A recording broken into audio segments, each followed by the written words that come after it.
RAM यानी कि random access memory, रोम यानी कि रीड ओनली मेमोरी। यहाँ पर मेमोरीज का मतलब सिर्फ ये नहीं कि डेटा को स्टोर करना है, क्योंकि हम बचपन से सीखते और जानते आए हैं कि मेमोरीज में डेटा स्टोर होता है। हाँ, ये सच है कि मेमोरीज में डेटा स्टोर होता है, बट जो आपका स्मार्टफोन होता है इसकी परफॉर्मेंस और इसकी स्पीड भी इन्हीं मेमोरीज पर डिपेंड करती है। ये हमारी नो योर स्मार्टफोन की तीसरी वीडियो होने वाली है एंड आने वाले टाइम में और भी काफी सारी वीडियोस आने वाली है, तो चैनल को सब्सक्राइब कर लो। रैम यानी कि रैंडम एक्सेस मेमोरी, ये मेमोरी टेम्परेरी मेमोरी होती है, यानी कि इसमें डेटा परमानेंट सेव नहीं होता। जब भी आप सीपीयू को इंस्ट्रक्शन देते हैं किसी भी ऐप को ओपन करने के लिए, तो वो सबसे पहले रोम में जाता है, रोम से डेटा को लाकर रैम में स्टोर कर देता है। यानी कि जब भी आप 3-4 ऐप्स को ओपन करके रखते हैं और किसी कारण से आपका फोन स्विच ऑफ हो जाता है, तो जब भी आप फोन दोबारा ऑन करेंगे तो वहां पर जो रैम में डेटा होगा वो वापस से रोम में चला जाएगा, इसलिए इसको टेम्परेरी मेमोरी बोला जाता है। तो आइए आप समझते हैं कि रैम काम कैसे करती है। मान के चलिए एक रूम है, इसको आप रोम मान सकते हैं, और यहाँ पर ये टेबल है, इसको आप रैम मान सकते हैं। रूम के साइड में काफी सारी बुक्स रखी हुई है। अब मुझे एक बुक पढ़ने का मन हुआ, मैं वहां पर गया, बुक लेके आया और यहाँ पर लाकर रख दी और पढ़ने लग गया। अब मुझे बीच में इच्छा हुई कि दूसरी बुक पढ़नी है, तो मैं फिर वहां पर गया, दूसरी बुक लेकर आया और बुक पढ़ने लग गया। फिर मुझे बीच में इच्छा हुई कि मुझे तीसरी बुक पढ़नी है, तो मैं फिर वहां पर गया, फिर बुक लेके आया और फिर यहाँ पर लाके रख दी और पढ़ने लग गया।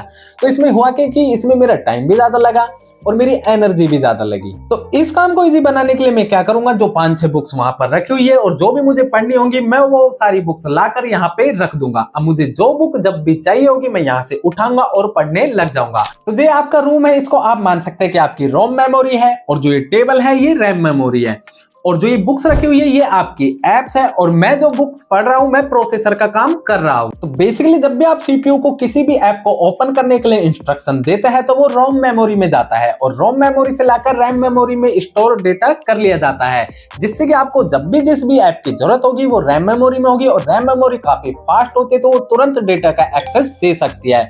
यानी कि जो सीपीयू और रोम के बीच का काम करती है वो होती है हमारी रैम मेमोरी। ये बहुत फास्ट मेमोरी होती है और इसकी कॉस्ट भी काफी ज्यादा होती है रोम मेमोरी या किसी और मेमोरी के कंपेयर में। तो अब बात करते हैं रैम का मल्टीटास्किंग में क्या रोल होता है। जब भी आप एक ऐप को ओपन करते हैं तो वो रोम मेमोरी में से रैम मेमोरी में उठकर आ जाता है। जब भी आप एक साथ कई सारे ऐप्स को ओपन करते हैं तो रैम उन ऐप्स का डेटा को स्टोर कर लेती है और पावर की प्रोसेसिंग करती है। जब आप एक ऐप से दूसरे ऐप पर स्विच होते हैं तो रैम उस ऐप के डेटा को तुरंत सीपीयू को एक्सेस दे देता है। अगर आपकी रैम इनफ होती है उन ऐप्स के लिए जिन ऐप्स को आप यूज कर रहे हैं, तो ऐप को दोबारा लोड होना नहीं पड़ता, वो वहीं से ओपन हो जाती है जहां से आप छोड़ के आते हैं। और अगर रैम कम है तो पुराने ऐप्स का जो डेटा होता है उनको रैम हटा देता है, ताकि नई ऐप जो ओपन हो उनके डेटा को वो स्टोर कर सके। अब यहाँ पर आप अपने हिसाब से रैम को चुन सकते हैं कि आपके लिए कितनी रैम इनफ होगी।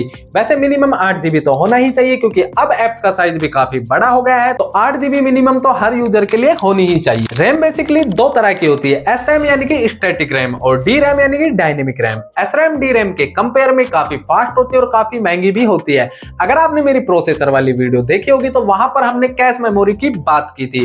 जो वो कैश मेमोरी होती है वही रैम होती है। इनका साइज भी 8 MB, 10 MB, 12 MB के आसपास ही होता है। अब बात करते हैं वर्चुअल रैम की। आजकल के जितने भी ब्रांड्स है वो आपको बताते हैं कि 4 GB रैम एक्सपेंड कर सकते हैं, 8 GB रैम एक्सपेंड कर सकते हैं, 12 GB रैम एक्सपेंड कर सकते हैं, बट यकीन मानिए कि इन रैम का कोई भी फायदा नहीं है। ये सिर्फ एक मार्केटिंग स्ट्रेटेजी होती है जो ब्रांड्स यूज करते हैं। बेसिकली इसमें होता क्या है, जो आपका इंटरनल स्टोरेज होता है उन्हीं को काम में लिया जाता है रैम की तरह। अब आप सोच के देखिए कि कहां पर रैम जो कि इतनी फास्ट और इतनी महंगी होती है और कहां पर हमारा रोम जो कि रैम के कंपेयर में काफी स्लो होता है। तो सोचिए कि वो रैम की तरह कैसे काम कर सकता है। तो इन चक्कर में ना पड़े और एक्सपेंडेबल रैम के चक्कर में तो बिल्कुल ना पड़े, ये सिर्फ मार्केटिंग गिमिक होते हैं। अब हम यहाँ पर सिर्फ फोन की बात कर रहे हैं, तो आपने फोन की रैम के साथ ये जरूर सुना होगा LPDDR4, LPDDR5, LPDDR5X।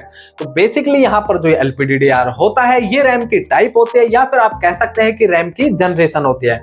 अब जितनी ज्यादा जनरेशन होगी उतनी ही रैम इंप्रूव होगी, यानी कि फास्टर होगी और एनर्जी एफिशिएंट भी होगी। जो आजकल हमें रैम देखने को मिलती है वो LPDDR5X है, जो कि हमें फ्लैगशिप फोन्स में देखने को मिलती है। अब बात करते हैं रोम की, यानी कि रीड ओनली मेमोरी। जैसा कि आपको नाम से ही पता लग रहा होगा कि इसमें केवल आप रीड कर सकते हैं। ये एक नॉन वोलेटाइल मेमोरी होती है, यानी कि इसमें जो डेटा होता है वो परमानेंट स्टोर होता है। यानी कि आपका सिस्टम अगर ऑफ भी होता है तो इसमें जो डेटा स्टोर होता है वो डिलीट नहीं होता। रोम आपके स्मार्टफोन में वो जगह होती है जहां पर आपके सिस्टम सॉफ्टवेयर और फर्मवेयर इंस्टॉल होता है। रोम का काम होता है आपके स्मार्टफोन के बेसिक इंस्ट्रक्शन को स्टोर करना, यानी कि जब आप फोन ऑन करते हैं तो रोम से ओएस लोड होता है, जो कि आपके फोन के बूट होने में हेल्प करता है। रोम में जो डेटा होता है वो जनरली मैन्युफैक्चरर द्वारा प्री इंस्टॉल्ड होता है, जिसे आप मॉडिफाई नहीं कर सकते। ऐसा नहीं कि आप उसे मॉडिफाई नहीं कर सकते हैं, बट उसके लिए आपको फोन को रूट करना होगा, जब आप मॉडिफाई कर पाएंगे। अब आपके मन में ये सवाल आ रहा होगा कि जब भी आप स्मार्टफोन खरीदते हैं तो उसमें रोम लिखा हुआ होता है, जैसे कि 128 GB, 256 GB एटसेट्रा। लेकिन हम हमारे फोन में डेटा को स्टोर भी कर सकते हैं और डिलीट भी कर सकते हैं, जबकि मैंने बताया कि रोम को आप अपने हिसाब से मॉडिफाई नहीं कर सकते। लेकिन फिर इसे रोम क्यों बोला जाता है? तो इसके पीछे रीजन ये है कि जो हमारे स्मार्टफोन होते हैं इनमें फ्लैश मेमोरी यूज होती है,